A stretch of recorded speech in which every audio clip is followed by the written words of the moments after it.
ভাই এই যাত্রা পালা তারপরে নাটক ফাটক আগে হইতো, গ্রামগঞ্জে খুব হইতো। এখন এগুলো বাদ হয়ে যাওয়ার কারণে এগুলো যারা করতো, যে সমস্ত শিল্পীরা আউল ফাউল বাউল যারা আছে, এদের মাথা খারাপ হয়ে গেছে। ওদের মাথা খারাপ হয়ে গেছে যে হুজুররা ক্ষমতায় আসার আগেই যেভাবে আজকে শুধুমাত্র গ্রামে গঞ্জে যাত্রাপালা গান বাজনা এগুলো বাদ দিয়ে শুধুমাত্র ইসলামের দাওয়াত চলছে, কোরআনে কথা চলছে। যদি হুজুররা একবার ক্ষমতায় চলে আসে তাইলে তো আমাদের আমও থাকবে না, সালাও থাকবে না, কানতে কানতে চোখও থাকবে না। কথা কন ঠিক কি না? এই জন্যই তারা কোরআনের বিপক্ষে আর ইসলামের বিপক্ষে কথা বলতে সাহস পায়। কথা বলেন ঠিক কি না? কিন্তু মুমিন ইমানদাররা তারা চিন্তা করেছে যে বাংলার জমিন ৯৬% মুসলমান বসবাস করে, এই দেশটা চলতে হলে আল্লাহর জমিন আল্লাহর আইনেই চলতে হবে। কথা বলেন ঠিক কি না? আল্লাহ পাক বলে, বান্দা দুনিয়ার মাকে মা বললে মা যেমন খুশি হয়, বাবাকে বাবা বললে বাবা যেমন খুশি হয়, নেতার নামে সত্য মিথ্যা স্লোগান দিয়ে নেতার নামে শুকরিয়া করলে প্রশংসা করলে নেতা যেমন খুশি হয়, আমি আল্লাহর নামে কেউ প্রশংসা করলে আমি আল্লাহ কিন্তু তাদের মতো খুশি হই না। আমি আল্লাহ কেমন খুশি হই জানো? তোমাকে বলি, তুমি শোনো। পৃথিবীর জমিনে আমি আল্লাহ যত মাখলুকাত সৃষ্টি করেছি, কোনো মাখলুকাত সৃষ্টি করার সময় আমি আমার আল্লাহ পাক আমি হাত লাগাই নেই। আমি আল্লাহ শুধু বলতাম কুন, ইন্নামা আমরুহু ইদা আরাদা শাইআন আইয়াকুলা লাহু কুন ফায়াকুন। আমি আল্লাহ শুধু বলতাম যে কুন হয়ে যাও, সঙ্গে সঙ্গে সেটা ফায়াকুন হয়ে যেত। জোরে কোন সুবহানাল্লাহ। আসমান সৃষ্টি করেছি না, কুন বলেছি ফায়াকুন হয়ে গেছে। জমিন সৃষ্টি করেছি, কুন বলেছি ফায়াকুন হয়ে গেছে। ফেরেশতা জাতি, জিন জাতি, যত মাখলুকাত দেখতে পাও, কুন বলতে দেরি, ফায়াকুন হতে দেরি নেই। কিন্তু ব্যতিক্রম শুধু তুমি বান্দা মানুষ, তুমি নিজে। আমি আল্লাহ তোমাকে কুন ফায়াকুন বলে সৃষ্টি করি নাই। কুন বললে তুমিও ফায়াকুন হয়ে যেতে, কিন্তু কুন ফায়াকুন বলে তোমাকে সৃষ্টি করলে আমার তৃপ্তি হবে না। আমি আল্লাহ এর জন্য আমার পছন্দ মতো তোমাকে সুন্দর একটা ডিজাইন দিয়ে তোমার আপদ ও মস্তক পুরা দেহটা আমি আল্লাহ নিজের কুদরতি হাতে সাজাইছি।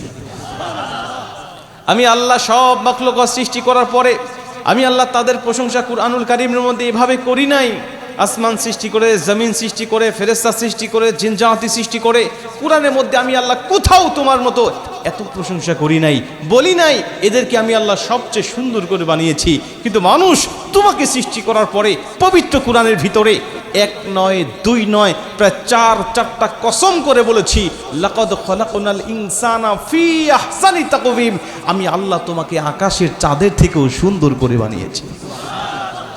আমি আল্লাহ তোমার নাকের জায়গায় নাকটা নিজের হাতে লাগাইছি, তোমার চোখের জায়গায় চক্ষুজোড়া লাগানোর পরে বারবার আমার চক্ষু দিয়ে তাকিয়ে দেখেছি তোমার চক্ষুজোড়া কোন জায়গায় থাকলে দুনিয়াতে তোমাকে সুন্দর দেখাবে। আমি আল্লাহর কাছে মনে হয়েছে যেখানে আমি আল্লাহ ঠিক লাগিয়েছি সেখানে আমি আল্লাহর কুদরতি হাত দিয়ে তোমাকে একটা সুন্দর জবানও লাগাই দিয়েছি। ওই জবান দিয়ে যখন তুমি একবার আমি আল্লাহকে আল্লাহ বলে ডাক দাও, একবার আমি আল্লাহর শুকরিয়া আদায় করে আলহামদুলিল্লাহ বলে নাও, ওই মায়ের থেকে, ওই বাবার থেকে, ওই নেতার থেকে কোটি কোটি গুণ বেশি আমি আল্লাহ তোমার উপরে খুশি হয়ে যায়। নবীজি বলেন, আল্লাহ যখন কোনো ব্যক্তির উপরে খুশি হয়ে যায়, ওই ব্যক্তির ঠিকানা যদিও থাকে জাহান্নামের তালিকায়, এই অল্প সময় শুধু সন্তুষ্ট হওয়ার কারণে আল্লাহ ওর ঠিকানা জাহান্নামের তালিকা থেকে কেটে দিয়ে আল্লাহ জান্নাতে করে দেয়।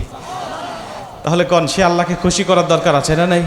ওই আল্লাহকে খুশি করার নিয়তে এত জোরে একটা শুকরিয়ার আওয়াজ দেব, আমাদের আওয়াজ শুনে মুসলমানের সন্তান যারা এদিক ওদিক ঘোরাফেরা করতেছে, যারা ওরা যেন বুঝতে পারে যে জান্নাতি মেহমানরা জান্নাতের বাগানে বসে রবের শুকরিয়ার আওয়াজ দিচ্ছে।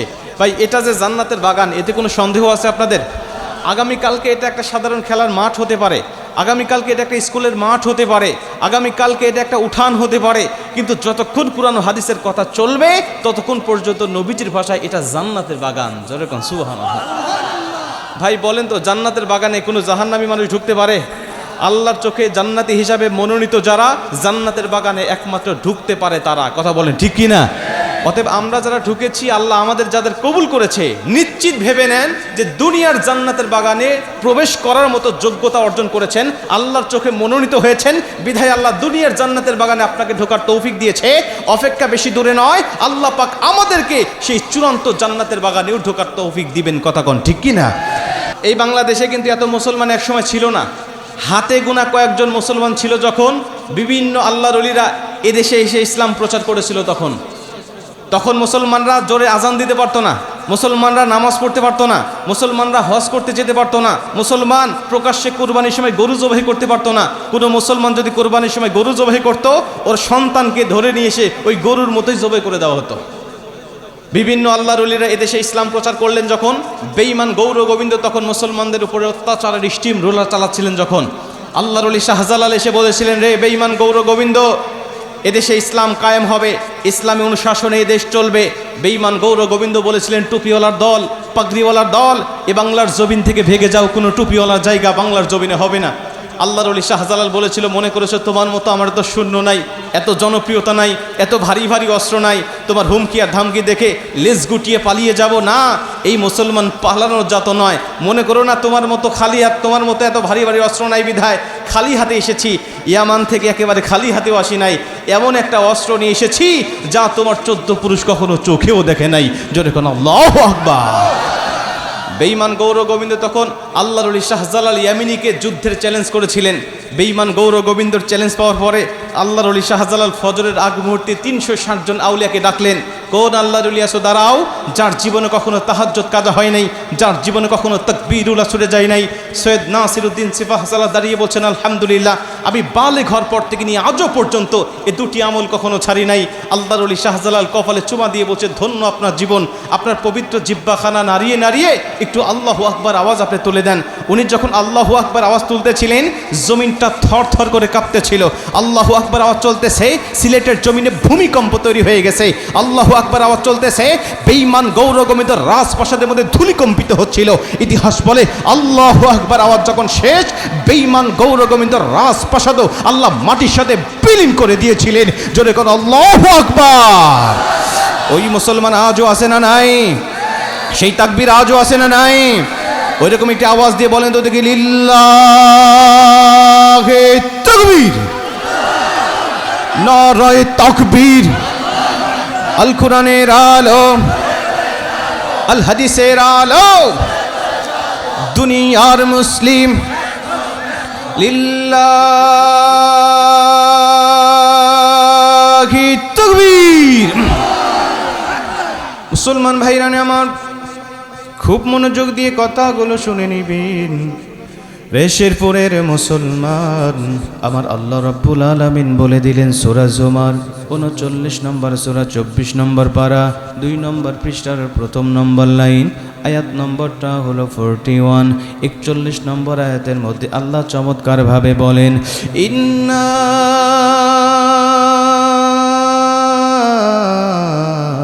أنزلنا عليك الكتاب للناس بالحق فمن اهتدى فلنفسه ومن ضل فإنما يدل عليها وما أنت عليهم بوكيل।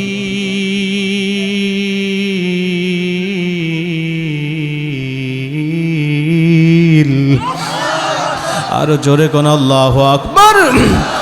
প্রত্যেকটি কুরআনুল কারীমের আয়াত তেলাওয়াত শেষ হবে যখন, আমি আমার শাহাদাত আঙ্গুলি দিয়ে আপনাদেরকে ইশারা দিব, তখন আমার শাহাদাত আঙ্গুলির ইশারা পাবেন যখন 2 হাত উঁচু করে আল্লাহু আকবারের আওয়াজটা দিবেন, তখন এই কর্মসূচি চলতে থাকবে ততক্ষণ, আলোচনা শেষ হবে না যতক্ষণ।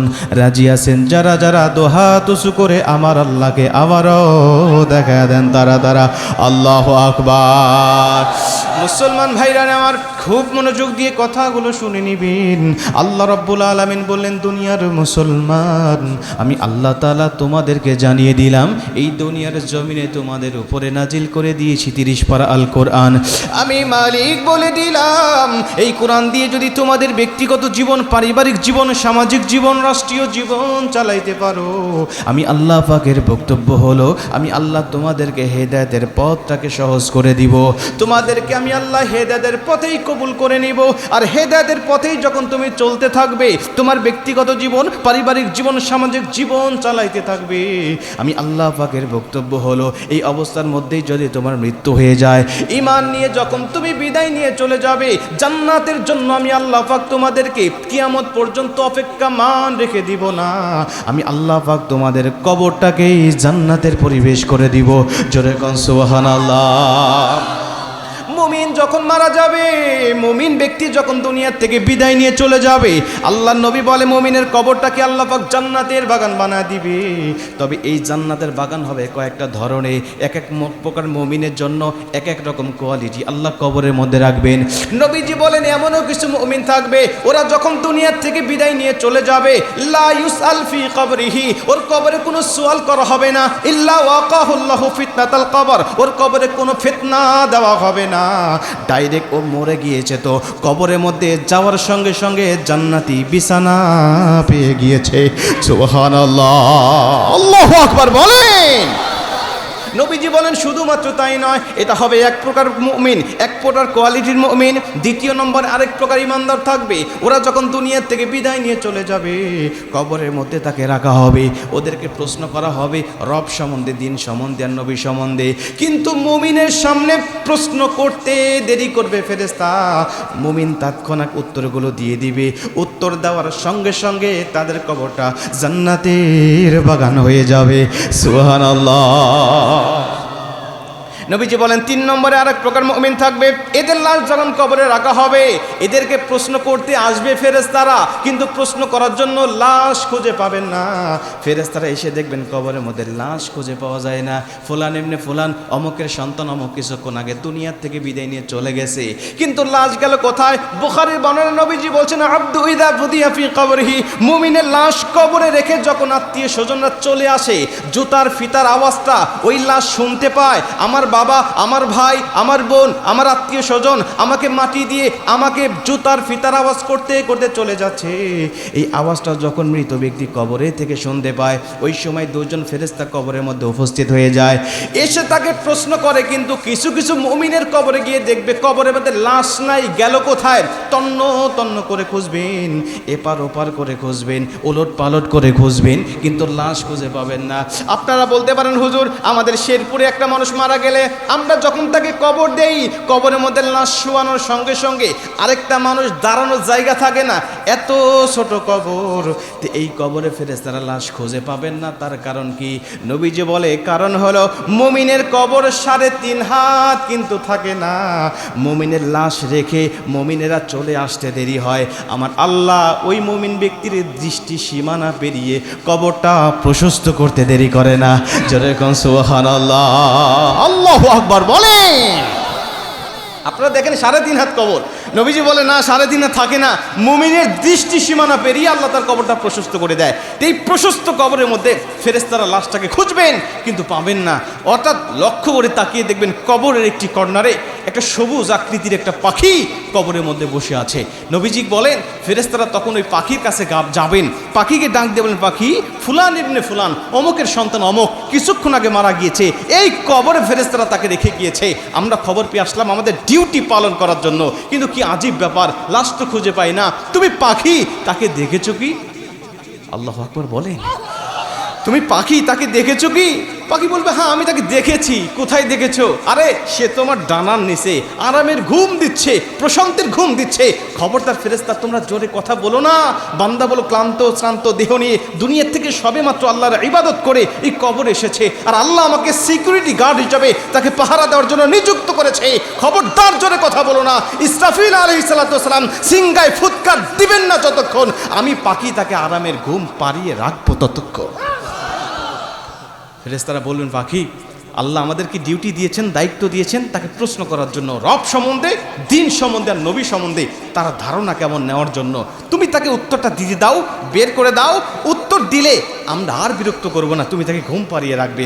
আর উত্তর না দিতে পারলে তো কবরটা জাহান্নামের গর্ত হয়ে যাবে, অতএব তুমি বের করে দাও। পাখিটি ডাক দিয়ে বলবে দেখো বান্দা উত্তর দিতে পারবে কি পারবে না, এটা কি তুমি আমাকে দেখে বোঝো না? আরে আমি তো দুনিয়ার কোনো সাধারণ পাখি নয়, আমি হলাম বান্দার স্পেশাল একটা আমল। এই আমলটা করে বান্দা দুনিয়া থেকে আসার কারণে আল্লাহ আমাকে সিকিউরিটি গার্ড হিসাবে কবরে পাঠিয়ে দিয়েছে। শোনো, শুধু কবরে থাকবো না, কবরে, হাসরে, মিজানে, ফুলচিরাতে প্রত্যেকটা ধাপ পার করাইয়া আল্লাহ তাকে কমপক্ষে 10টি পৃথিবীর সমান একটি করে জান্নাতে পৌঁছাবে না যতক্ষণ আমি পাখি এই বান্দার পিছন থেকে সরে যাব না ততক্ষণ। ফেরেশতারা আল্লাহকে ডাক দিয়ে বললেন আল্লাহ ফুলান ইবনে ফুলান অমুকের সন্তান অমুকের কবরে আসছি প্রশ্ন করার জন্য, কিন্তু পাখি তাকে প্রশ্ন করতে দেয় না, ডানার তল থেকে বের করে দেয় না, আমরা খুঁজতে গেলেও পাই না। আল্লাহ কি করতে পারি তুমি বলো? আল্লাহ বলল, ফেরেশতারা শোনো, পৃথিবীর সবার কবরে তোমরা যাবে, সবার কবরে তোমরা প্রশ্ন করবে। আমি আল্লাহ গুনে গুনে তোমাদেরকে 7 প্রকার ইমানদারের বৈশিষ্ট্য বর্ণনা করে দিলাম। এই 7 প্রকার ইমানদারের কবরে তোমরা যাবে না, এদেরকে প্রশ্ন করবে না। আমাদের আল্লাহর সাথে, আমি আল্লাহর সাথে ওদের একটা কমিটমেন্ট হয়েছে, ওদের একটা চুক্তি হয়েছে। ওরা দুনিয়ার থেকে এই 7 প্রকার কোনো কোয়ালিটি অর্জন করে মারা গেলে আমি আল্লাহ তাদের কবরে কোনো প্রশ্ন দেব না। আমি আল্লাহ বলেছি, এই 7 প্রকারের কোনো একটা প্রকার যদি তোমার মধ্যে নিয়ে আসতে পারো, লা ইউসআল ফি কবরি ইল্লা ওয়াকাহুল্লাহু ফিতনাতাল কবর, সুয়ালও হবে না, কোনো ফিতনা হবে না। ওরা মারা গিয়েছে তো ডাইরেক্ট জান্নাতের মধ্যে চলে গিয়েছে। জান্নাতের মধ্যে আবার বিরক্ত কিসের? জান্নাতের মধ্যে আবার প্রশ্ন কিসের? প্রশ্ন করার দরকার নাই। ওরা এতদিন জান্নাতে যায় নাই, এর কারণ হলো মরে নাই, এখন মরণ হয়ে গেছে তো জান্নাতের মধ্যে চলে গিয়েছে। ফেরেশতারা বলবেন, আল্লাহ সেই 7 প্রকার ইমানদার কারা একটু আমাদেরকে বলেন, আমরা এই 7 প্রকার ইমানদারের কবরে যাওয়া থেকে বিরত থাকব। 7 প্রকার ইমানদার কারা শোনার দরকার আছে তো ইনশাআল্লাহ। আমি খুব সহজে, খুব অল্প সময় আপনাদেরকে বলে দিচ্ছি 7 প্রকার ইমানদার কারা। নবীজি বলেন, এই 7 প্রকার ইমানদারের প্রথম নম্বর ইমানদার ব্যক্তি হলো তারা যারা প্রতিদিন এশারের নামাজের পরে একবার করে সূরাতুল মুলুক তেলাওয়াত করে। এই পাখিটাও ওই সূরাতুল মুলুক, এটা অন্য কোনো দুনিয়ার পাখি নয়, সূরা মুলক তেলাওয়াত করে প্রতিদিন যে ব্যক্তি দুনিয়ার জমিন থেকে বিদায় নিয়ে চলে এসেছে, এই সূরা মুলকটা পাখি হয়ে যায়। এবং কিয়ামতের ময়দানে যখন মানুষেরা হাসরের মাঠে দাঁড়াবে, 50,000 বছরের সমান হবে একটা করে দিন, ওই সময় এই সূরাতুল মুলুক আল্লাহর সাথে তর্ক করে, আল্লাহর সাথে ঝগড়া করে, আল্লাহর কাছে বারবার আপিল করে এই তেলাওয়াতকারীকে আগে আগে জান্নাতের মধ্যে পৌঁছায় দেবে। ভাই, মাত্র 30টা আয়াত বিশিষ্ট একটি সূরা, ছোট্ট ছোট্ট আয়াত দিয়ে, 30টা আয়াত দিয়ে আল্লাহ পাক এই সূরাটাকে সাজিয়েছেন। আপনার মেধা, আপনার ব্রেন যত দুর্বল হোক, আপনি যদি নিয়ত করেন সূরাতুল মুলুকটাকে আমি মুখস্থ করব, প্রথমে আয়াত মুখস্থ করলে 1 মাসের মধ্যে সূরা মুলুক পুরাটা আপনার মুখস্থ হয়ে যাবে। যদি এখান থেকে একজন ব্যক্তিও টার্গেট নেন যে যা আজকের থেকে জিল্লুর রহমান জুনাইদি হুজুরের কথা শুনে আমি নিয়ত করে ফেললাম যে সূরাতুল মুলুক আমি মুখস্থ করব প্রতিদিন একটা করে আয়াত, আমি মনে করি এই যে যুব সমাজেরা যারা এই মাহফিলের আয়োজন করেছেন, এই যুবকদের এই আয়োজনটা সফল হবে ইনশাআল্লাহ। একজন ব্যক্তি হাত তোলেন তো, হুজুর আমি নিয়ত করলাম যে সূরাতুল মুলুক আমি মুখস্থ করব। মাশাআল্লাহ, লিল্লাহি তাকবীর। আল্লাহ পাক আমাদেরকে সহজ করে দিন, জোরে বলেন আমিন। আল্লাহ আমাদের জেহেন জাকাতকে বৃদ্ধি করে দিন, জোরে বলেন আমিন। আল্লাহ কবুল করুন। এটা হলো 1 নম্বর, যে ব্যক্তি সূরাতুল মুলুক মুখস্থ করবে এবং তেলাওয়াত করবে। মুখস্থ যদি নাও হয় আপনি দেখে দেখে তেলাওয়াত করলে এই সওয়াবটা কিন্তু পেয়ে যাবেন। কিন্তু মুখস্থ করলে আপনার সুবিধা, কোরআন খুলতে হচ্ছে না, নামাজ পড়ে মসজিদ থেকে বাড়িতে আসতে আসতে রাস্তার মধ্যে আপনি তেলাওয়াত করে ফেলতে পারবেন, অথবা শুয়ে থেকে তেলাওয়াত করতে করতে আপনি ঘুমিয়ে যেতে পারবেন। এইভাবে আপনি মুখস্থ করলে আপনার জন্য ফজিলত। 2 নম্বরে নবীজি বলেন, যে ব্যক্তি প্রতিদিন মাত্র একটা করে আয়াত তেলাওয়াত করে, প্রতিদিন মাত্র একটা করে আয়াত তেলাওয়াত করে, ফরজ নামাজের সালাম ফিরানোর পরে সূরাতুল বাকারার 255 নম্বর আয়াত, যেটাকে আমরা সহজ ভাষায় চিনি আয়াতুল কুরসি নামে, এই আয়াতুল কুরসি যে ব্যক্তি 5 ওয়াক্ত ফরজ নামাজের পরে একবার করে পাঠ করতে পারবে, নবীজি বলে ও তো জান্নাতে ঢুকেই গেছে, শুধু প্রবেশ করতে পারে না, দরজা পার হতে পারে না, ও মরে না বিধায় ও মরলেই জান্নাতের মধ্যে প্রবেশ করবে।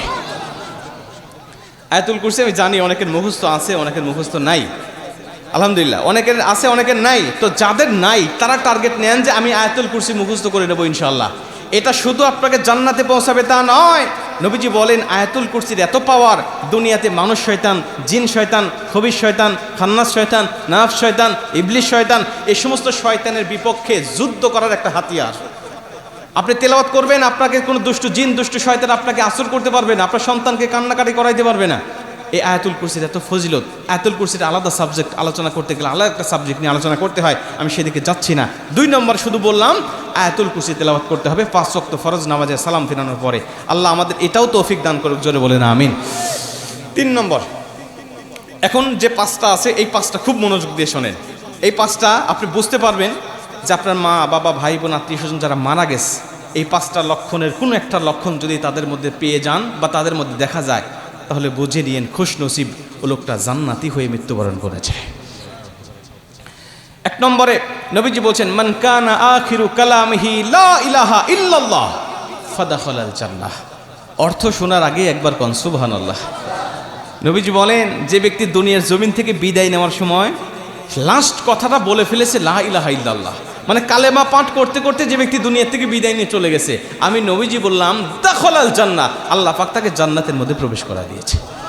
ওর কবরে কোনো সোয়াল নাই, ওর কবরে কোনো রকম ফিতনা নাই, ইল্লা ওয়াকাহুল্লাহু ফিতনাতাল কবর, কোনো রকম ফিতনা নাই। ডাইরেক্ট ও কালেমা পাঠ করতে করতে বিদায় নিয়েছে, তো আল্লাহ পাকের জান্নাতের মধ্যে সে প্রবেশ করেছে। মুসলমান ভাইরা আমার লক্ষ্য করেন, শুধু তাই নয়, নবীজি বলেন এজন্য যখন তোমরা কোনো মুমূর্ষু ব্যক্তিকে দেখতে যাবে, কোনো মৃত্যু শয্যায় শায়িত ব্যক্তিকে যখন তোমরা দেখতে যাবে, ওই সময় তোমরা দুনিয়ার মানুষেরা ওখানে যাওয়ার পরে কালেমার তালকিন দিতে থাকবে, লাক্কিনু মাউতাকুম লা ইলাহা ইল্লাল্লাহ, তোমরা সবাই কালেমা পাঠ করতে থাকবে। মুমূর্ষু ব্যক্তির কাছে গিয়ে বলবে না লোকটা কয় বিঘা জমি কিনে গেল, কয়টা বাড়ি করে গেল, শয়তান সন্তানকে কয়টা চাকরি দিয়ে গেল, এমন প্রশ্ন না করে, এমন আলোচনা না করে তোমরা শুধু কালেমার তালকিন দিতে থাকবে, লাক্কিনু মাউতাকুম লা ইলাহা ইল্লাল্লাহ, তোমরা নিজেরা কালেমা পড়তে থাকবে। ওই মুমূর্ষু ব্যক্তিকে কালেমা পড়তে বাধ্য করবে না, জোর করবে না, বলবেন না কালেমা পড়ো কালেমা পড়ো, এমন তাগিদ তাকে তুমি দিবে না, কারণ ও মরণের সাকরাত শুরু হয়ে গেছে। তুমি যদি বারবার জোর করো, সে বিরক্ত হয়ে কালেমাকে অস্বীকার করে বসতে পারে। এজন্য তুমি নিজে কালেমা পড়তে পারো, তুমি কালেমা নিজে পড়তে থাকো। তোমার কালেমা পড়া দেখে দেখে ও যদি তোমার ঠোঁটের সাথে ঠোঁট মিলিয়ে, তোমার জবানের সাথে জবান মিলিয়ে একবার কালেমা পড়তে পারে, আমি নবীজি বলে দিলাম খুশনসিব, আমার আল্লাহ তাকেও জান্নাতি মরণ দান করবে। জোরে কোন সুবহানাল্লাহ। টার্গেট নেন আজকের থেকে, এলাকায় কোনো মুমূর্ষু ব্যক্তির খবর পেলে, অসুস্থ ব্যক্তির খবর পেলে তার কাছে গিয়ে একবার হলেও কালেমার তালকিন দিয়ে আসবেন। এতে কি হবে, আপনার কালেমা পড়া দেখে দেখে ও যদি একবার শেষ কথাটা কালেমা বলে ফেলে, আল্লাহ পাক হতে পারে আপনার ওসিলায় তাকে জান্নাতের মধ্যে পৌঁছায় দেবে। এটা হলো 3 নম্বর। নবীজি বলেন 4 নম্বর জান্নাতি মৃত্যুর আলামত কি শোনো, লক্ষণ কি শোনো, কোয়ালিটি কি শোনো। যখন কোনো ব্যক্তি দুনিয়ার জমিন থেকে বিদায় নিয়ে চলে যাবে, আল মুমিনু ইয়ামুতু বিআরাকিল জাবিন, মুমিন যখন মারা যাবে ওর কপালে হাত দিয়ে দেখবে কপালটা ঘেমে গিয়েছে কিনা। যদি দেখো কপালটা মৃদু মৃদু ঘাম জমা রয়েছে, আল্লাহ নবী বলে খুশনসিব, বুঝে নিও ওই লোকটাও মুমিন হয়ে দুনিয়ার জমিন থেকে বিদায় নিয়ে চলে গেছে, ও ব্যক্তিও মরণের সঙ্গে সঙ্গে জান্নাত পেয়ে গিয়েছে। জোরে কোন সুবহানাল্লাহ।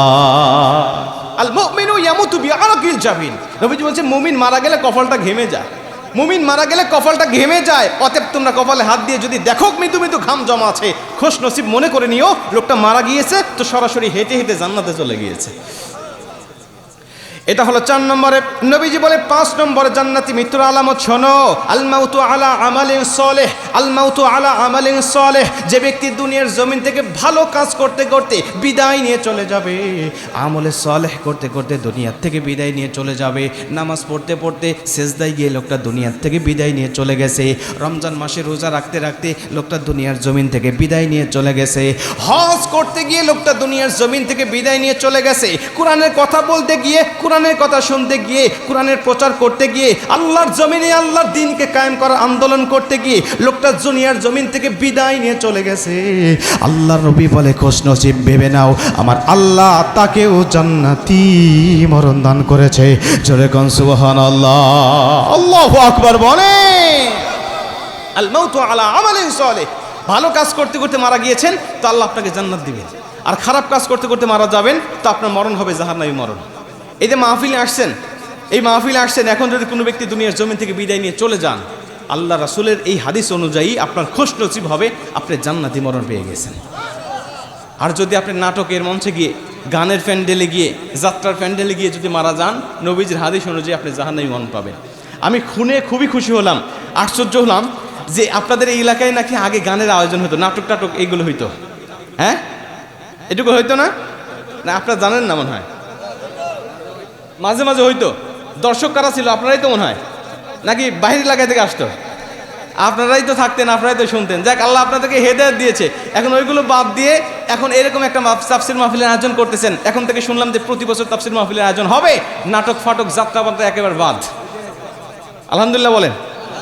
ভাই, এই যাত্রা পালা তারপরে নাটক ফাটক আগে হইতো, গ্রামগঞ্জে খুব হইতো। এখন এগুলো বাদ হয়ে যাওয়ার কারণে এগুলো যারা করতো, যে সমস্ত শিল্পীরা, আউল ফাউল বাউল যারা আছে, এদের মাথা খারাপ হয়ে গেছে। ওদের মাথা খারাপ হয়ে গেছে যে হুজুররা ক্ষমতায় আসার আগেই যেভাবে আজকে শুধুমাত্র গ্রামে গঞ্জে যাত্রাপালা, গান বাজনা এগুলো বাদ দিয়ে শুধুমাত্র ইসলামের দাওয়াত চলছে, কোরআনে কথা চলছে। যদি হুজুররা একবার ক্ষমতায় চলে আসে, তাইলে তো আমাদের আমও থাকবে না, সালাও থাকবে না, কানতে কানতে চোখও থাকবে না। কথা কোন ঠিক কি না? এই জন্যই তারা কোরআনের বিপক্ষে আর ইসলামের বিপক্ষে কথা বলতে সাহস পায়। কথা বলেন ঠিক কি না? কিন্তু মুমিন ইমানদাররা তারা চিন্তা করেছে যে বাংলার জমিন ৯৬% মুসলমান বসবাস করে, এই দেশটা চলতে হলে আল্লাহর জমিন আল্লাহর আইনেই চলতে হবে। কথা বলেন ঠিক কি না? রাজি আছি তো ইনশাআল্লাহ? ইনশাআল্লাহ আল্লাহ পাক তৌফিক দান করুক, জোরে বলেন আমিন। তো আপনি যদি মনে করেন এই তাফসির মাহফিল এসে মারা যাবেন, আপনি জান্নাতি, নামাজে গিয়ে মারা গেছেন জান্নাতি, কোরআন তেলাওয়াত করতে করতে মারা গেছেন জান্নাতি, হজ করতে গিয়ে মারা গেছেন জান্নাতি। নবীজি বলছে উল্টা যদি হয়, গানের প্যান্ডেলে গিয়ে মারা গেছো তাহলে তুমি জাহান্নামী। ভাই কোরআন তেলাওয়াত শুনলে, কোরআন তেলাওয়াত করলে, কোরআন তেলাওয়াত করলে যেমন সওয়াব হয়, কোরআন তেলাওয়াত শুনলেও কিন্তু সেরকম সওয়াব হয়। সুবহানাল্লাহ বললেন না? অনেক মানুষ আছে রাত্রিবেলায় গান শুনতে শুনতে ঘুমিয়ে যায়। আল্লাহ না করে ঘুমের মধ্যে যদি আপনার মৃত্যু হয়ে যায়, আপনার মৃত্যু হবে জাহান্নামী মৃত্যু। আর যদি কোরআন তেলাওয়াত শুনতে শুনতে ঘুমিয়ে যান, কোরআন তেলাওয়াত করতে করতে ঘুমিয়ে যান, আল্লাহর কসম করে বলছি নবীজির এই হাদিস অনুযায়ী আপনার মৃত্যু হবে জান্নাতি মৃত্যু। আমাদের অনেক যুবক ভাইরা আছে আগে গান শুনতো, এখন বাদ দিয়ে তারা এখন কোরআন তেলাওয়াত শোনে। গান শুনে যেরকম মজা পেত তার থেকে কোটি কোটি গুণ বেশি মজা পায় তারা এখন কোরআন তেলাওয়াতের মধ্যে। কারণ নবী আল্লাহ পাক বলছেন যে কোরআন তেলাওয়াত শুনলে আল্লাহ পাকে ইমানটা বাড়ায় দেয়, আর ইমান যখন বাড়তে থাকে তখন যত শুনবেন তত শুনতে মন চায়। আপনাদের একটা খুশির খবর দেয়, শোনেন। 2024 সালে ওআইসির রিপোর্ট অনুযায়ী, 2024 সালে ওআইসির রিপোর্ট অনুযায়ী গোটা পৃথিবীতে প্রতিদিনে ৮,৫০০ মানুষ কালেমা পড়ে মুসলমান হয়েছে। আর একটু জোরে কোন সুবহানাল্লাহ। এক বছরে নয়, এক মাসে নয়, প্রতিদিন ৮,৫০০ অমুসলিম এই গোটা পৃথিবীতে মুসলমান হয়েছে 2024 সালে। এই 25 সালে কমবে না, বরং আরো অনেক গুণে বাড়বে। এই এত মানুষ মুসলিম হচ্ছে, একজন এমনি এমনি হচ্ছে না, একজন ধর্ম এমনি এমনি পরিবর্তন করছে না, অধিকাংশ পরিবর্তন হচ্ছে কুরআনুল কারীম গবেষণা করে, রাসূল সাল্লাল্লাহু আলাইহি ওয়াসাল্লামের হাদিস গবেষণা করে, রাসূল সাল্লাল্লাহু আলাইহি ওয়াসাল্লামের জীবনী পড়ে। আবার অনেক মানুষ মুসলমান হচ্ছে শুধুমাত্র কুরআনুল কারীমের তেলাওয়াত শুনে, শুধু কোরআনের তেলাওয়াত শুনে, কোরআনের আলোচনা শুনে। আমি ছোট মানুষ, আমার আলোচনা শুনে 3 জন হিন্দু কালেমা পড়ে মুসলমান হয়েছে। বড় বড় বক্তারা তো আছে, বড় বড় কারীরা তো আছে ভাই, ওদের কণ্ঠের তেলাওয়াত, ওদের কণ্ঠের আলোচনা তাফসীর শুনলে মানুষের অটোমেটিক পরিবর্তন হয়ে যায়। কয়েকদিন আগে লস অ্যাঞ্জেলসের একজন শিল্পী, একজন প্রডিউসার, প্রযোজক, তিনি কালেমা পড়ে মুসলমান হলেন। উনি বলছেন আমি মুসলমান হওয়ার পরে আমার তো খুব চাপ বিভিন্ন দিক থেকে, যে তুমি কেন কালেমা পড়ে মুসলমান হলে। আমি বলেছি আমি মুসলমান হয়েছি শুধু 2টা কারণ। একটা কারণ কি? একটা কারণ হলো যে আমি কাজের ফাঁকে যখন সুযোগ পেতাম শুধু গুগলে ট্রান্সলেট করে করে আমি কুরআনুল কারীমের অনুবাদ পড়তাম। আর এই কোরআনের অনুবাদ পড়ে আমার কাছে মনে হয়েছে পৃথিবীতে সত্য কোনো কিতাব থাকলে, অবিকৃত কোনো কিতাব থাকলে একমাত্র কোরআনই আছে। এজন্য আমাকে প্রথম ধাপে ইসলামের দিকে আমি আগায় গেছি। দ্বিতীয় ধাপ হলো আমি রাসূল সাল্লাল্লাহু আলাইহি ওয়াসাল্লামের সিরাত পড়েছিলাম, যে এই কোরআনটা কোন নবীর উপর নাজিল হয়েছে, ওই নবীর সিরাতটা একটু দেখি। বিশ্বাস করেন উনি বলছে আমি নবীজির সিরাত পড়তে গিয়ে দেখেছি পৃথিবীতে এত সুন্দর চরিত্র, এত ক্রিস্টাল ক্লিয়ার চরিত্র পৃথিবীর জমিনে কোনো ব্যক্তির ইতিহাস আমি পাই নাই, জীবনী পাই নাই। অতএব 2টাই যখন মিলে গেছে, দেরি করি নাই, কালেমা পড়ে মুসলমান হয়ে গেছে। পৃথিবীতে মানুষেরা প্রতিনিয়ত মুসলমান হচ্ছে শুধু কোরআনের আকর্ষণে। আমি আপনাদেরকে আরেকটা কথা বলি, আপনারা অনেকেই তেলাওয়াত শোনেন যারা, তারা চিনে থাকবেন তাকে। মিশরে তার বাড়ি, আল্লাহ তাকে দুনিয়া থেকে নিয়ে চলে গেছেন। কারি আব্দুল বাসেত রহমাতুল্লাহ আলাইহি, নাম শুনছেন আপনারা? কারি আব্দুল বাসেতের জীবনী যারা পড়েছেন তারা জানেন এই ঘটনা। উনি বলছেন আমার হাতে হাত থেকে এমনও মঞ্চ গিয়েছে, এমনও সেমিনার গিয়েছে, এক সেমিনারে আমার হাতে হাত থেকে 10,000 মানুষ কালেমা পড়ে মুসলমান হয়েছে। আমি ওনার জীবন পড়তে গিয়ে একটা ঘটনা পাইলাম যে একবার সাংবাদিক ওনাকে প্রশ্ন করছে যে কারি আব্দুল বাসেত, আচ্ছা তোমাদের কোরআন নাকি শ্রেষ্ঠ মুআজিজা, তোমাদের নবীর উপরে নাজিল হওয়া যত মুআজিজা আছে সবচেয়ে বড় মুআজিজা নাম হলো কুরআনুল কারীম, এবং আরও আশ্চর্য বিষয় হলো এই কোরআনের মুআজিজা নাকি শেষ হয় নাই, নবীর জামানায় যেমন ছিল এখনও তেমন আছে, কিয়ামত পর্যন্ত নাকি একই রকম থাকবে। অথচ আমরা জানি সব নবীর মুআজিজা শেষ হয়ে গেছে। ভাই সব নবীর মুআজিজা শেষ হয় নাই। মুসা নবীর মুআজিজা ছিল কি? হাতের লাঠি, মাটিতে ফেলে দিলে সাপ হয়ে যেত, ওই সাপ ধরলে আবার লাঠি হয়ে যেত, ওই লাঠি দিয়ে সাগরে বাড়ি দিলে রাস্তা হয়ে যেত। ওই লাঠি আজও দুনিয়ার জমিনে আছে, ওই লাঠি আজও তার উম্মত হিসাবে যারা দাবি করে ইহুদিরা, ওই ইহুদিরাও আছে। বলেন কোনো ইহুদি যদি লাঠি দিয়ে সাগরে বাড়ি দেয় রাস্তা হবে? ওটা দিয়ে ছেড়ে দিলে আর সাপ হবে? হবে না। কেন? মুসা নবী চলে গেছে, মুআজিজা নিয়ে চলে গেছে, তার উম্মতের জন্য রেখে যায় নাই। ঈসা আলাইহিস সালাতু ওয়াস সালামের মুআজিজা ছিল অন্ধ ব্যক্তির চোখে হাত দিলেই সঙ্গে সঙ্গে চক্ষুষ্মান হয়ে যায়। মরা মানুষের সামনে দাঁড়িয়ে কুম বিইذনিল্লাহ বলতে দেরি হয়, মরা মানুষ জীবিত হতে দেরি হয় না। ওই ঈসা আলাইহিস সালামের উম্মত হিসেবে দাবি করে যারা বর্তমান খ্রিস্টান, তারা ওই খ্রিস্টানরা যদি আজও কোনো মরা ব্যক্তির সামনে দাঁড়িয়ে কুম বিইذনিল্লাহ বলতে বলতে গলা ফাটিয়ে ফেলে, বলেন একটা মানুষকে জীবিত হবে? হবে না। কেন হবে না? ঈসা নবী চলে গেছে, মুআজিজা নিয়ে চলে গেছে। কিন্তু আমার নবী যা নিয়ে আসছিল, কোনো মুফাসসির বলছে ৩৫০০ মুআজিজা, কেউ না আরো বাড়িয়ে বলছে না ১০,০০০ মুআজিজা। যত হাজার মুআজিজা হোক না কেন, সব মুফাসসির একমত যে আমার নবী যা নিয়ে আসছিল একটাও নিয়ে যায় নাই, সব এই উম্মতের জন্য রেখে গিয়েছে। তার মধ্যে শ্রেষ্ঠ মুআজিজা হলো এই ৩০ পারা আল কোরআন। এই কোরআনুল কারীমের পাওয়ার, ক্ষমতা, কার্যকারিতা নবীর জামানে যেমন আজও ঠিক তেমন কিয়ামত পর্যন্ত একই রকম থাকবে, কিঞ্চিত পরিমাণও কমে যাবে না। এজন্য নবীর জামানায় নবীর তেলাওয়াত শুনে মানুষরা মুসলিম হয়েছে। এখনও এই কোরআনুল কারীমের তেলাওয়াত শুনে দলে দলে মানুষ মুসলিম হচ্ছে। কিয়ামত পর্যন্ত কোরআনের তেলাওয়াত শুনবে আর মানুষেরা দলে দলে মুসলিম হবে। প্রিয় ভাই, খুব মনোযোগ দিয়ে কথাগুলো শুনে নেন। কারি আব্দুল বাসিত রহমাতুল্লাহ বলছে, আমাকে যখন প্রশ্ন করেছে যে তুমি এই কথাই কি বিশ্বাস করো? হ্যাঁ, আমি বিশ্বাস করি। কারি আব্দুল বাসিত, আমি বিশ্বাস করি। আচ্ছা, শুধু বিশ্বাস করো নাকি তুমি নিজের চোখে কখনো দেখেছো? কোরআন যে শ্রেষ্ঠ মুআজিজা, এটা নিজের চোখে দেখেছো নাকি শুনে শুনে বিশ্বাস করো? উনি বলছে কোরআনুল কারীম যে শ্রেষ্ঠ মুআজিজা এবং অক্ষত মুআজিজা, এটা শুধু বিশ্বাস নয়, এটা শুধু দেখেছি তা নয়, বরং আমাকে প্রশ্ন করো পৃথিবীতে আমি কোরআনের মুআজিজা নিজের চর্মচক্ষু দিয়ে কত হাজারবার দেখেছি। কারি আব্দুল বাসিত বলে, যখন এমন কথা বলেছি তখন তো সাংবাদিকরা অবাক। বলো কি? ৩৫০০ মুআজিজা, তার মধ্যে শ্রেষ্ঠ মুআজিজা হলো কোরআনুল কারীম। আর এই কোরআনুল কারীমের মুআজিজা তুমি হাজারবার দেখেছো? বলে হ্যাঁ। আরে একটা মুআজিজার কথা বলো যেটা আমরা জাতির উদ্দেশ্যে জানিয়ে দেব। কারি আব্দুল বাসিত বলছেন, একটা মুআজিজার কথা যদি শুনতে চাও তাহলে আমি বলতে পারি, আমার হাতে হাত রেখে আমার একটা তেলাওয়াত শুনে যেদিন ১০,০০০ মানুষ কালেমা পড়ে মুসলমান হলো, আমি ওই দিন দেখেছি কোরআনুল কারীম কেমন শ্রেষ্ঠ মুআজিজা। জোরে কোন সুবহানাল্লাহ। মুসলমান ভাইরা আমার লক্ষ্য করেন, সাংবাদিক ডাক দেয়া বলেন, কারি আব্দুল বাসিত, তুমি আমাদেরকে ছোট্ট করে এই কোরআনুল কারীমের এই ঘটনা, এই যে ১০,০০০ মানুষ একদিন মুসলমান হলো, কেমন করে হলো একটু বলো তো দেখি। আমি আপনাদেরকে সংক্ষেপে কথাটা বলেই মূল আলোচনার দিকে ফিরে যাচ্ছি। কারি আব্দুল বাসিত ডাক দেয়া করে, জাতির লোকেরা শুনে নাও, আমাকে মিশরের প্রেসিডেন্ট জামাল আবদেল নাসের চিঠি লিখলেন, পত্র লিখলেন, তোমাকে রাশিয়ার জমিনে গিয়ে কোরআনের তেলাওয়াত করতে হবে। আমি চিন্তা করলাম, রাশিয়ার জমিনে কেন কোরআনের তেলাওয়াত করতে যাব? সেখানে কোনো মুসলমানের অস্তিত্ব নাই, বরং যারা আছে সবাই ইসলাম বিদ্বেষী। আমি মুসলিম তেলাওয়াত করব সৌদি আরবে, আমি তেলাওয়াত করব মিশরে, আমি তেলাওয়াত করব পাকিস্তানে, আমি তেলাওয়াত করব ইন্দোনেশিয়ায়, আমি তেলাওয়াত করব মুসলিম কান্ট্রিগুলোতে। সেখানে মুসলমান আমার তেলাওয়াত শুনে ইমানটা বাড়িয়ে দিবে। কিন্তু যেখানে মুসলমান নাই এবং যেখানে মুসলমানের অস্তিত্ব নাই, সেখানে কোরআন তেলাওয়াত কে শুনবে? আমাকে কারি আব্দুল বাসিত বলে, আমাকে মিশরের প্রেসিডেন্ট বললেন, রে কারি আব্দুল বাসিত শোনো, তোমাকে কোরআনুল কারীমের তেলাওয়াত সেখানে মুসলিমরা শোনার জন্য তোমাকে পাঠিয়েছে তা নয়, বরং ওখানে সেমিনারের আয়োজন করা হয়েছে, ওখানে প্রতিযোগিতার আয়োজন করা হয়েছে। পৃথিবীতে যত ধর্ম আছে আর পৃথিবীতে যত ধর্মগ্রন্থ আছে, প্রত্যেকটা ধর্মগ্রন্থগুলো থেকে তেলাওয়াত করে করে সেখানে শোনানো হবে। বিজ্ঞ অভিজ্ঞ বিচারক মণ্ডলীরা থাকবে, তারা তেলাওয়াত করবে। এবং কোন ধর্মের কিতাবটা আসমানি কিতাব বলে মনে হয়, কোন ধর্মের কিতাবটা শ্রেষ্ঠ কিতাব বলে মনে হয়, বিচারকরা সেটা বিচার করে রায় দিবে। অতএব তোমার যে তেলাওয়াত, তোমার যে কণ্ঠ, তোমার তেলাওয়াতের যে ধাঁচ, তুমি যদি কোরআন থেকে তেলাওয়াতটা করতে পারো, আমার বিশ্বাস তোমাকে কোরআনুল কারীম আসমানি কিতাব বলে সেখানে ফয়সালা হয়ে যাবে। জোরে কোন সুবহানাল্লাহ। তোমার কণ্ঠ দিয়ে তেলাওয়াত করতে পারলে কোরআন আসমানি কিতাব বলে সেখানে ফয়সালা হবে, বিচারে আসবে। অতএব তুমি যাবে সেখানে তেলাওয়াত করার জন্য। এটা আমি জামাল আবদেল নাসেরের পক্ষ থেকে তোমার প্রতি আবদার। তিনি বলছেন, আমি এটা জানার পরে, শোনার পরে আমি চলে গিয়েছি মিশরে, রাশিয়া যাওয়ার পরে তাকিয়ে দেখি লক্ষ লক্ষ মানুষের সমাগম। সেখানে কোরআন থেকে তেলাওয়াত হবে, খ্রিস্টানদের বাইবেল থেকে তেলাওয়াত হবে, হিন্দুদের গীতা থেকে তেলাওয়াত হবে। প্রত্যেকটা ধর্মগ্রন্থের পণ্ডিতরা আসছে স্ব ধর্মগ্রন্থ থেকে তেলাওয়াত করার জন্য।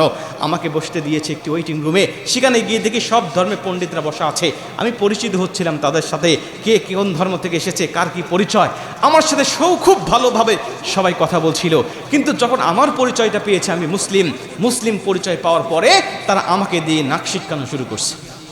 আমাকে দেখে নাক সিটকানো শুরু করেছে। আমি বুঝতে পারলাম এতক্ষণ পর্যন্ত আমার সাথে ভালো ব্যবহার, মুসলিম পরিচয় পাওয়ার পরে খারাপ ব্যবহার। তার মানে সব ধর্মের লোকেরা ঐক্য হয়ে মুসলমানের বিপক্ষে কথা বলছে। তার মানে মুসলমানের বিরোধিতায় সব ধর্ম রসুনের গোড়ার মতো সব এক। আর আমরা মুসলমান এক ধর্মই এক হতে পারি নাই, এক ধর্মের মধ্যে ৩৬ দলে বিভক্ত। কথা কোন ঠিক কিনা? বাংলার জমিনে তাকিয়ে দেখেন, ইসলামের নামে ইসলামী রাজনীতি যারা করছে, এই দলগুলো আজও পর্যন্ত এক হতে পারি নাই। আমরা আলেম ওলামারা আজ পর্যন্ত এক হতে পারি নাই। মঞ্চ পাইলেই, বক্তৃতার স্টেজ পাইলেই শুধুমাত্র ও কাফের, ওর আকীদা খারাপ, ওর এটা নাই, ওর ওইটা নাই, এগুলো বলে বলে শুধুমাত্র বিভেদ তৈরি করতেছি। আর বিধর্মীরা এই মুসলমানদেরকে একটা একটা দল ধরে ধরে তারা আমাদেরকে ঘায়েল করে ফেলতেছে। কথা কন ঠিক কিনা? স্বজাতিরাই আমরা ঠিক হতে পারি নাই। আগে আমরা সাধারণ মানুষের জন্য দোয়া করতাম, আগে আমরা সাধারণ মানুষগুলোর জন্য দোয়া করতাম, আর আজকে সাধারণ মানুষের আলেমদের জন্য দোয়া করে। ঠিক কিনা বলেন? কারি আব্দুল বাসিত রহমতুল্লাহ আলাইহি বলছেন, আমি এটা দেখার পরে চিন্তা করলাম আমরা নিজেরাই তো এক হতে পারলাম না, আর ওরা কত সুন্দর ইসলাম ধর্মের বিরোধিতায় সবাই ঐক্য হয়ে গেছে। আমি বুঝতে পারলাম এই কনফারেন্স থেকে, এই সেমিনার থেকে সহজে তারা আমাকে বিজয় করবে না, কোরআনকে তারা বিজয় করবে না। আবার এটা বিশ্বাস হয়ে গেল। আমি আল্লাহ পাকের কাছে বিচার দিলাম, তার কাছে সাহায্য চাইলাম। আল্লাহ, কোরআন নাজিল করেছো তুমি, হেফাজতের দায়িত্ব নিয়েছো তুমি। তুমি যদি চাও কোরআনের মানকে উঁচা করতে, তুমি যদি চাও কোরআনের মানকে উড্ডয়ন করতে, পৃথিবীর কোনো রাম বাম ইহুদির পক্ষে ক্ষমতা নাই এই কোরআনের মানকে কমায়া দিতে, খাটো করতে। কথা কন ঠিক কিনা? মুসলমান ভাইরা আমার, কারি আব্দুল বাসিত রহমতুল্লাহ আলাইহি বলেন, আমি যখন এরকমভাবে কোরআনুল কারীমে তেলাওয়াত করতেছিলাম, আমি যখন প্রস্তুতি নিচ্ছিলাম, হঠাৎ লক্ষ্য করে তাকিয়ে দেখি প্রত্যেকটা ধর্মগ্রন্থ থেকে তেলাওয়াত শুরু হবে, টাইম বন্টন হচ্ছে। মঞ্চ থেকে পরিচালক মণ্ডলী ঘোষণা করে দিচ্ছে, রে জাতির লোকেরা, তোমাদের মধ্যে এখন কোরআনুল কারীম থেকে বিভিন্ন ধর্মগ্রন্থ থেকে তেলাওয়াত হবে। তবে সব ধর্মের পণ্ডিতকে আমরা একই রকম সময় দিতে পারবো না। এক এক ধর্মের পণ্ডিতকে আমরা এক এক রকম সময় দেব। যেই ধর্মের গুরুত্ব বেশি তাকে সময় দেব বেশি, যে ধর্মের গুরুত্ব কম তাকে আমরা সময় দেব কম। এভাবে টাইমগুলো বন্টন হচ্ছে। কারি আব্দুল বাসিত রহমতুল্লাহ আলাইহি ডাক দেখার, জাতির লোকেরা শোনো। আমি কানটা খাড়া করে শুনতেছিলাম তারা আমাকে কয় মিনিট পর্যন্ত সময় দিবে। আমি লক্ষ্য করে শুনতেছিলাম তারা খ্রিস্টানকে 10 মিনিট পর্যন্ত সময় দিল, হিন্দুকে 8 মিনিট পর্যন্ত সময় দিল, বৌদ্ধকে 6 মিনিট পর্যন্ত সময় দিল। আমি ভাবতেছিলাম আমাকে তারা সবচেয়ে বেশি সময় দিবে, কারণ আমি লম্বা লম্বা নিঃশ্বাস নিয়ে নিয়ে তেলাওয়াত করি, আমার সময়টা একটু বেশি লাগে। এর জন্য আমি চাচ্ছিলাম আমাকে তারা সময়টা একটু বেশি দিক। কিন্তু কি আজীব ব্যাপার, আমার নামটা যখন ঘোষণা করা হলো, সবার শেষে আমার নামটা ডাক দিয়া বললেন, জাতির লোকেরা, আমাদের মাঝে মুসলমানদের পক্ষ থেকেও পণ্ডিত এসেছে, তাকেও সময়টা দিতে হবে, কিন্তু মহামূল্যবান সময় বেশি দিতে পারবো না। তাকেও সময় দেব, কিন্তু বেশি দিতে পারবো না। সময় দেব ঠিক, কিন্তু বেশি নয়, মাত্র 2 মিনিট। জোরে কর নাউজুবিল্লাহ। কারি আব্দুল বাসিত বলে, জাতির লোকেরা, রে সাংবাদিকেরা শোনো, তোমরা বলো কোরআনের মুআজিজা আমি দেখেছি কিনা। শোনো কোরআনের মুআজিজা কেমন দেখা যায়। আমাকে যখন তারা 2 মিনিট সময় দিয়েছে, আমি সঙ্গে সঙ্গে আল্লাহ পাকের সেজদায় পড়ে গিয়েছি। আমি আল্লাহকে ডাক দিয়ে বললাম, আমার আল্লাহ, আমাকে 2 মিনিট সময় দিয়ে নিশ্চিত তারা আমাকে অপমান করতে চায়।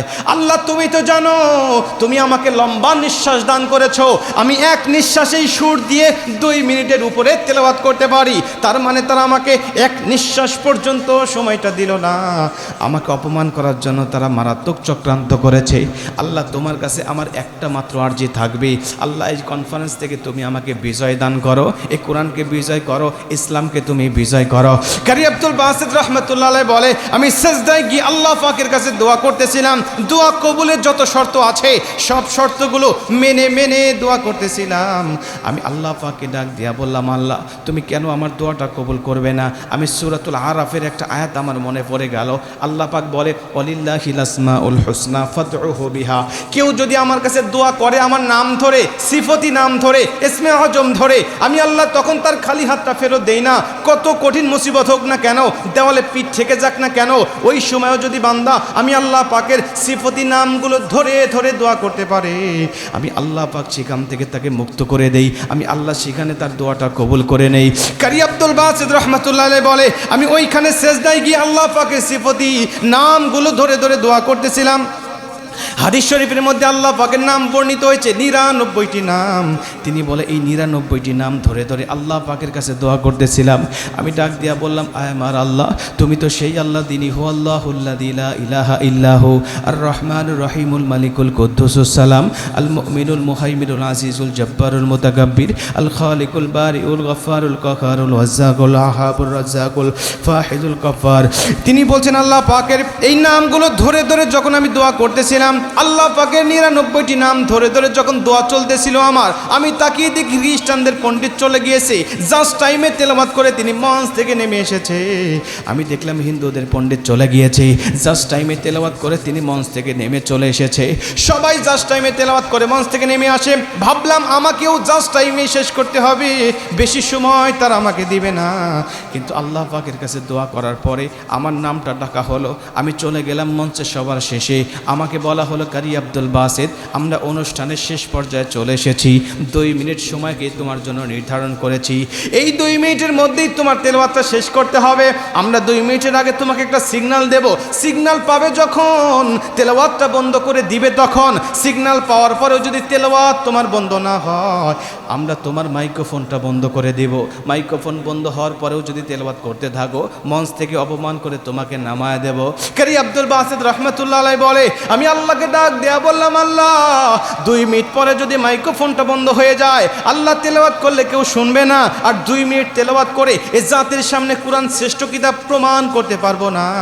আল্লাহ শুধু তোমার কাছে আমার আরজি, শুধুমাত্র মাইক্রোফোনটা চালু রাখার ব্যবস্থা করে দিও।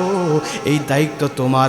মাইক্রোফোন চালু থাকবে যতক্ষণ আমি কারি আব্দুল বাসেত তেলাওয়াত করতেই থাকবো ততক্ষণ। জোরে কোন সুবহানাল্লাহ। তিনি বলছেন, আল্লাহ পাকের কাছে দোয়া করে আমি তেলাওয়াতটা শুরু করলাম। আমাকে তারা 2 মিনিট সময় দিয়ে সিগন্যাল দিয়ে দিল, 2 মিনিট পরে তোমাকে সিগন্যাল দেব। আমি ওই সিগন্যালের অপেক্ষায়, আর মাইক্রোফোনটা চালু আছে কিনা এই অপেক্ষায় আমি তেলাওয়াতটা শুরু করেছি।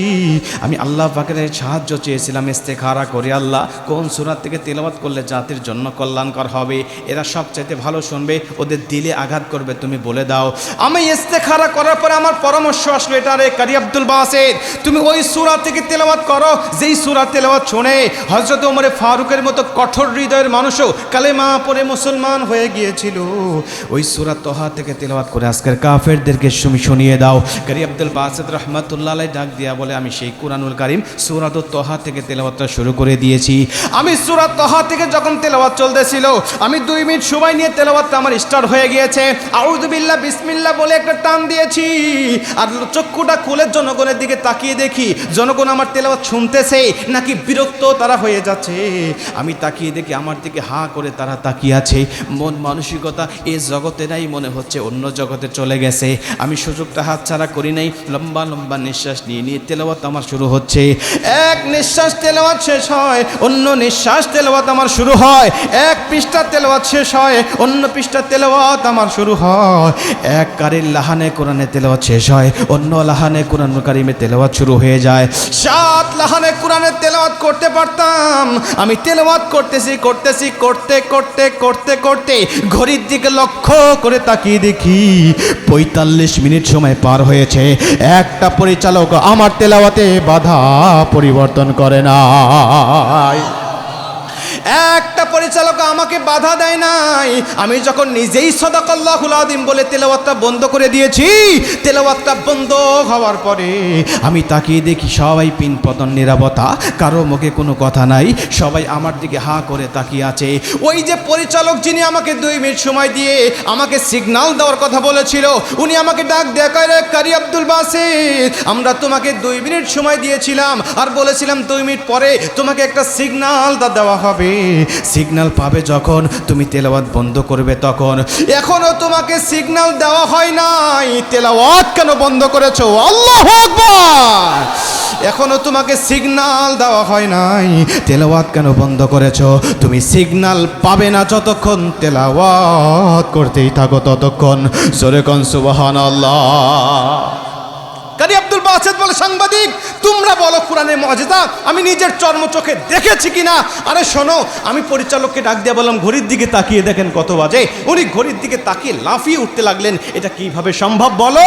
আমরা হিন্দুকে 10 মিনিট সময় দিয়েছিলাম, বিরক্ত হয়ে বারবার ঘড়ির দিকে তাকিয়েছি কখন সময় শেষ হবে। খ্রিস্টান বৌদ্ধ সবার বেলায় একই রকম হয়েছে, বিরক্ত ধরা দিয়েছে। আর তোমার কিতাব কেমন বলো? তুমি 2 মিনিট সময় পেয়েছো, 45 মিনিট পার করেছো, এখনো মনে হচ্ছে তোমার নির্ধারিত সময় শেষ হয় নাই। মনে হচ্ছে তোমার এই তেলাওয়াত শুনে, জাদুমাখা তেলাওয়াত শুনে আমাদের অতৃপ্ত আত্মাগুলোকে তৃপ্ত করে দেয়। তুমি তেলাওয়াত করো, তোমার তেলাওয়াত শুনে আমাদের এই অতৃপ্ত আত্মাকে তৃপ্ত হবে। কারি আব্দুল বাসেত বলে, সাংবাদিক, কোরআনের মুআজিজা কেমন দেখা যায় শোনো। আমি তেলাওয়াত শেষ, ওই পরিচালক মুরব্বী মানুষ কাঁপতে কাঁপতে উঠে আসছে, এসে আমার হাতটা চেপে ধরে ডাক দেয়া কয়, রে কারি আব্দুল বাসেত, তোমাকে একটা কথা বলতে চাই। পৃথিবীতে যেই কিতাব মানুষের হেতাহিত জ্ঞান ভুলায় দিতে পারে, যেই কিতাব মানুষকে বিরক্তহীনভাবে ঘন্টার পর ঘন্টা বসায় রাখতে পারে, যেই কিতাব মানুষকে এভাবে কোরআনের প্রতি আকর্ষণ তৈরি করে দিতে পারে, আমি কথা দিচ্ছি এই কিতাব আর যাই হোক কোনো মানুষ রচনা করতে পারে না। আমি কথা দিলাম এই কিতাব ঈশ্বরের পক্ষ থেকে পাঠানো কিতাব, আমি কথা দিলাম এই কিতাব আমার সৃষ্টিকর্তার পক্ষ থেকে পাঠানো কিতাব। অতএব এই কিতাব যে ধর্মের কথা বলছে, ইন্নাদ দীনা ইনদাল্লাহিল ইসলাম, ওই ইসলাম ধর্মটাই সত্য ধর্ম। অতএব কে কি বলবে, কে কি মনে করবে, সেদিকে আমার কোনো তওয়াক্কা নাই, সেদিকে আমার কোনো ভ্রুক্ষেপ নাই। আমি সর্বপ্রথম তোমার হাতে হাত থেকে কালেমা পড়ে মুসলমান হয়ে যেতে চাই। কারি আব্দুল বাসেত বলে, সাংবাদিক, তোমরা ভেবে নাও, তোমরা শুনে নাও, ওই দিন উনি কালেমা পড়ে মুসলমান হওয়ার পরে আমার হাতে হাত রেখে 10,000 মানুষ কালেমা পড়ে মুসলমান হয়েছিল। এখন বলেন কোরআনের ক্ষমতা আছে না নাই? বলেন কোরআনের পাওয়ার আছে না নাই? এই কোরআন শুনলে ঈমান বাড়ে নাকি কমে? এই কোরআনুল কারীম যদি আপনি যত শুনবেন আপনার ঈমান ততই বাড়তে থাকবে। আর এই কোরআনুল কারীম তেলাওয়াত শোনা অবস্থায়, এই কোরআনুল কারীম তেলাওয়াত করা অবস্থায়, এই কোরআনুল কারীমের সাথে সম্পৃক্ত থাকা অবস্থায়, এই কোরআন দিয়ে নিজের জীবনটা পরিচালনা করার অত অবস্থায় আপনার যদি মৃত্যু হয়ে যায়, নবীজি বলছে আল মাউতু আলা আমালিন সালেহ, তুমি মরতে দেরি, আমি আল্লাহ রাসূল বলছি তোমাকে আল্লাহ পাক জান্নাত দিতে দেরি করবে না। সুবহানাল্লাহ। আপনাকে বিরক্ত হচ্ছেন ভাই? কষ্ট লাগতেছে আপনাদের?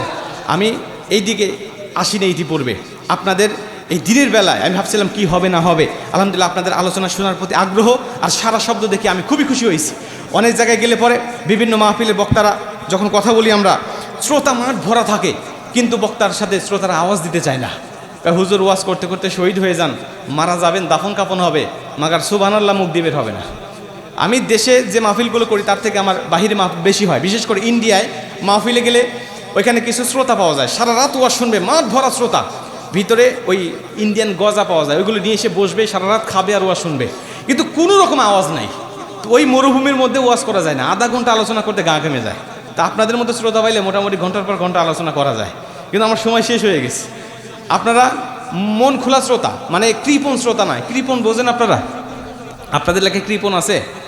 হ্যাঁ, এক ধনী লোক অসুস্থ, মারাত্মক অসুস্থ, ওর এক ব্যাগ রক্ত লাগবে, কিন্তু রক্ত আর কোথাও খুঁজে পাচ্ছে না। তো খুঁজতে খুঁজতে মিলে গেছে কৃপণের সাথে। কৃপণকে ডাক দেখা, ভাই কৃপণ রে, আমাকে এক ব্যাগ রক্ত দে।